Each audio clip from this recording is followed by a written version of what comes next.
Hi everyone, it's Rob here.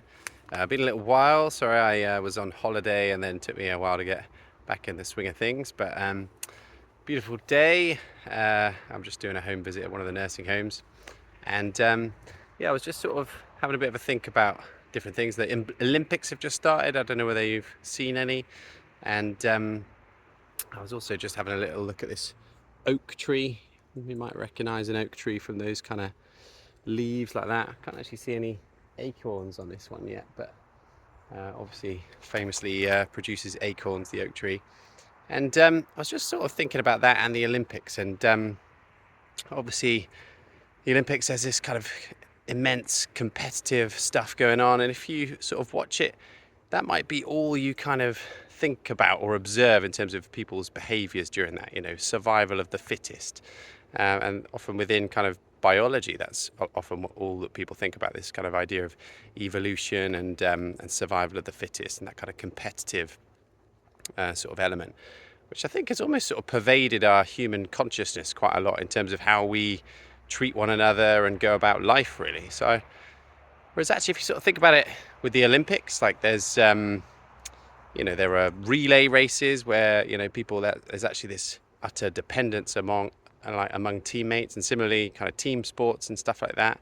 And even for the individuals doing kind of individual sports, actually they've got a whole team of people behind them supporting them, and there's that sort of team element. So just drawing out that other idea of actually not all about it being sort of survival of the fittest, but actually being how can we help and support one another, and maybe thinking about some examples within biology of that. So the oak tree is a really cool one, and I sometimes hear jays when I'm at this nursing home, which is a bird in the crow family. Absolutely beautiful, and yeah, it doesn't look like the other sort of members of the crow family.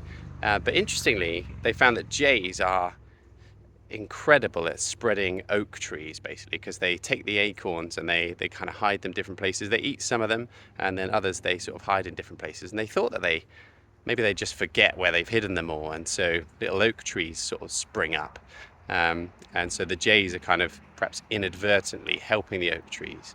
And that is probably true to some extent, but they've also found that baby jays, the parents will pick the very young first leaves of the oak tree, what are called the cotyledon leaves, of the baby oak trees, and feed them to their young, and actually it gives them sort of vital nutrients that they need.